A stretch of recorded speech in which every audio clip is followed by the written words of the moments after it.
ప్రపంచం మొత్తం జరుపుకునే క్రిస్మస్ వేడుకలను ఘనంగా నిర్వహించుకోవాలని మాజీ ఎమ్మెల్సీ కొండా మురళి తెలిపారు. ఈరోజు వరంగల్ ఓ సిటీలో గల క్యాంప్ కార్యాలయంలోని వరంగల్ తూర్పు నియోజకవర్గంలోని క్రైస్తవ సంఘాలు పాస్టర్లతో సమావేశం నిర్వహించడం జరిగింది.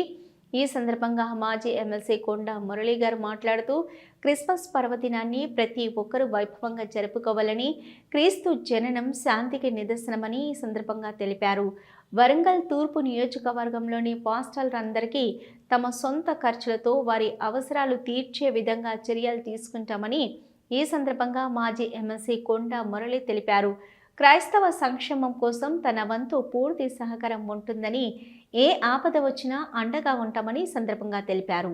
నవంబర్ 1వ తారీఖు నుంచే పండగ వాతావరణం స్టార్ట్ అవుతుంది. జనవరి 1 వరకు దాదాపు నెల రోజుల పాటు మరి ఈ పండుగను మనం ఎంజాయ్ చేస్తాము. ప్రతి ఒక్కరూ అంటే పేద ధనిక అనే తేడా లేకుండా అందరూ కూడా ఈ యొక్క పండుగలో లీనమైపోతారనే విషయాన్ని కూడా ఈ సందర్భంగా తెలియజేస్తా ఉన్నాను. మరి ఈ పండుగను చాలా పవిత్రంగా కూడా మనం భావిస్తాము అనే విషయాన్ని కూడా తెలియజేస్తా ఉన్నాను. మరి యేసుక్రీస్తు జన్మించి నేటికి 2000 సంవత్సరాలు దాటాయి. భక్తుల నుంచి ఆయనకు అనంత కరుణామయుడిగా, అపార కృపాశీలుడిగా, లోక రక్షకుడిగా, ప్రపంచ శాంతి దూతగా ఆరాధనలు అందుకుంటా ఉన్నాడు. మనం చిన్నప్పటి నుంచి కూడా క్రిస్మస్ అంటే కేక్ ఏదో ఒక రకమైన బహుమతి ఆయనకి ఇస్తా ఉంటే, ఒకరోజు లాభో అనే బాలుడికి పేదరికం కారణంగా ఏమి ఇవ్వాలో తోచలేదు. తనకు కనిపించిన ఒక అందమైన మొక్కను తీసుకొని చర్చిలో క్రీస్తు ముందు ఉంచాడు. కొద్దిసేపటికే ఆ చిన్న మొక్క అందరి ముందు ఏపుగా పెరిగి బంగారు రంగు సంతరించుకుంది.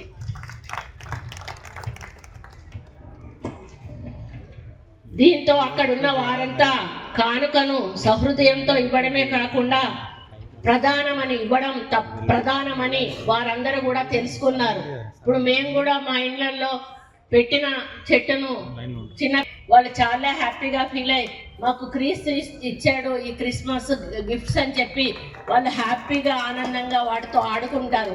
కొంత వయసు వచ్చినాక వాళ్ళకి అర్థమవుతుంది, కానీ మరి మొదట్లో మాత్రం మరి అందరిలో ఈ కార్యక్రమాలు చేస్తారనే విషయాన్ని ఈ సందర్భంగా తెలియజేస్తా ఉన్నాను.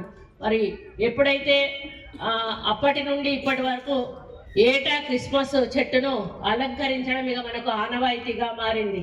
ఎదుటి వ్యక్తికి ఏదైనా ఇవ్వాలంటే అది ఖరీదైనదే అక్కర్లేదు, సందేశం ఇందులో ఇమిడి ఉందని ప్రతి ఒక్కరూ కూడా గుర్తించాలంటే ఖరీదైందే ఇస్తేనే అది మరి మనం బహుమతి అవసరం లేదు అనే విషయాన్ని ఈ చెట్టు ఇచ్చిన దాన్ని బట్టి మనకు అర్థమైంది. ప్రపంచవ్యాప్తంగా జరుపుకునే క్రిస్మస్ వేడుకలు ప్రేమ, దయ, కరుణకు చిహ్నంగా నిలుస్తాయి. క్రిస్మస్ వేడుకలకు కులము, మతము, ప్రాంతాలతో మరి ఎటువంటి సంబంధము లేదు.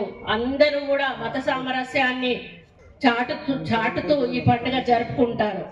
క్రీస్తు తాను భూమిపై బతుకున్న రోజుల్లో ఎన్నో బోధనలు చేశాడు. అందులో ముఖ్యమైనది తన పొరుగు వారిని ప్రేమించి వారి తప్పులను క్షమించాలని చెప్తారు. దీన్నే క్రైస్తవులు అనుసరిస్తారు. ప్రేమ, సహనం, శాంతి, క్షమ ఈ 4 గుణాలే క్రీస్తు చూపిన మార్గాలు. ఈ మార్గాలను అనుసరించడమే క్రీస్తు పట్ల మనము చూపే నిజమైనటువంటి భక్తి అనేది కూడా మీరందరూ కూడా గ్రహించాల్సిన అవసరం ఉన్నది. సందేశాన్ని తన త్యాగంతో యేసు చాటి సర్వలోకానికి సర్వకాలికమైనటువంటి శాంతి కమల సందేశాన్ని తన త్యాగంతో యేసు చాటి చెప్పాడు. మానవునిగా జన్మించాడు కాబట్టి దేవుడు కుమారుడైన యేసు ప్రభువు మానవ సహజమైన మరణాన్ని స్వీకరించాడు. తన మహిమను ప్రకటించి లోకంలోని పాపాన్ని తొలగించడం కోసం మనుషులకు బదులుగా శిక్షను అనుభవించానని కూడా ప్రకటించాడు. తనను రక్షమాపణ జరుగుతుందని దాటి చెప్పడానికి 3వ రోజున తిరిగి సజీవుడై మళ్ళీ దర్శనమిచ్చాడు. దేవుడు తాను సృష్టించిన సకల జీవరాశుల్లో వివేకాన్ని, జ్ఞానాన్ని ఒక మానవుడికి మాత్రమే ఇవ్వడం జరిగింది. ఇచ్చాడు. దేవుని ఆదేశాల ప్రకారం శాంతి సామరస్యాలతో సహోదర భావంతో జీవించాల్సిన మానవులు దురాశతో వ్యామోహాలతో పాప కార్యాలలో మునిగిపోయారు. భూమిని అశాంతి పాలు చేశారు. పతనమైపోతున్న మానవులకు మంచి మార్గాన్ని చూపించడానికి తన పుత్రుడైన యేసుక్రీస్తును దేవుడు భూమి మీదకు పంపాడు.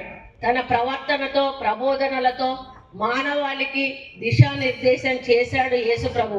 ఈ లోకానికి తాను వచ్చిన కార్యం పూర్తయిందని ఆయన ముందే గ్రహించాడు. మరణించడానికి ముందు యేసుక్రీస్తు చెప్పిన ఆఖరి 7 మాటలు తన తండ్రి అయిన యెహోవాతో, వీళ్ళేం చేస్తున్నారో వీరికి తెలియదు, వీళ్ళను క్షమించు. ఈ మాటలు ఆయన చివరగా చెప్పినటువంటి మాటలు. శిలువతో తన పక్కన ఉన్న